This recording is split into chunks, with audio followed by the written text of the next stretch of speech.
જય ગૌ માતા, જય દ્વારકાધીશ। તો આજે આપણે ગુંડી વિયાણી વાસળો લઈ આવી છે,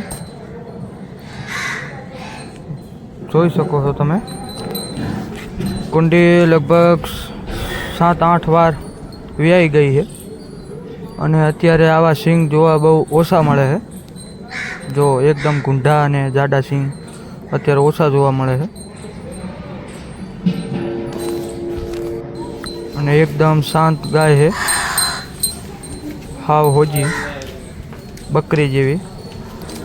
અને જો એના સિંગ ખાલી તમે, વાસડો આવ્યો છે, 2-3 વાસળીઓ છે પણ એ તમને બતાવશું આગળ। અને અત્યારે તમે જોઈ શકો છો લંપીમાં આવી ગઈ હતી, માંડ જીવી ગઈ છે। લંપી પણ ફૂલ થઈ ગયો હતો, આને મર્યાના આરે ઉપર હતી પણ જીવી જી છે। ભગવાન રાખે એને તો કાંઈ ન થાય। એકદમ મગજ શિખર શું થઈ ગયું હતું મગજમાં, એકદમ ચક્કર આવતા હતા, ચક્કર જતી હતી અને અત્યારે એકદમ કમ્પ્લીટ થઈ ગઈ છે। અને લંપી થયા પછી લગભગ આ બીજી જન બચ્ચાને જન્મ આપ્યો છે અને શાંત સ્વભાવની એકદમ ગાય।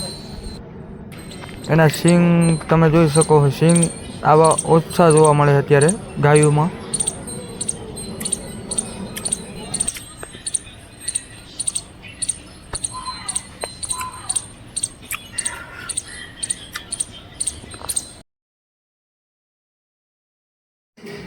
કેમ ઊભી હોય તો રૂડી લાગે હો ગા। સિંગ તમે જુઓ ખાલી, અને એનું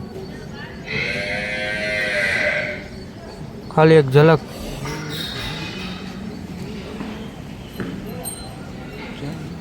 તો વાસરાને થોડું ધવરાઈ દઈએ,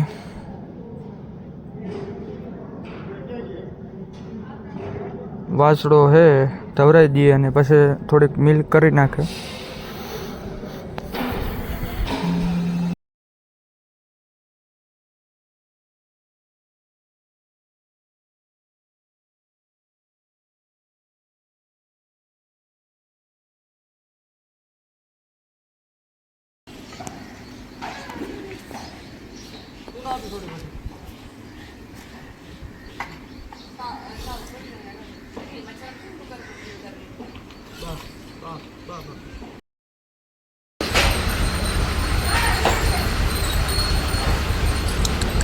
તો એક આ વાસળી કુંડીની છે, માથું સિંગનો વળા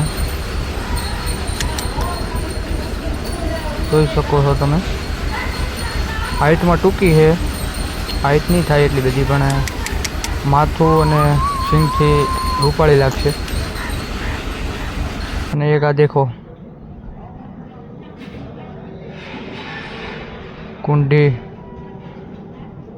કુંડીની છે, આ પણ અત્યારે 8-9 મહિના થઈ ગયા છે વિયાણાલા, પણ 4 થી 5 લીટર દૂધ અત્યારે છે। અડરની ક્વોલિટી પણ એકદમ સારી છે, ફિટ આવું છે। માથું સિંગ જોઈ શકો, આ એની વાસળી છે નાની અત્યારે વેતરની। તો મળતે બીજા વ્લોગમાં। જય માતાજી, જય દ્વારકાધીશ।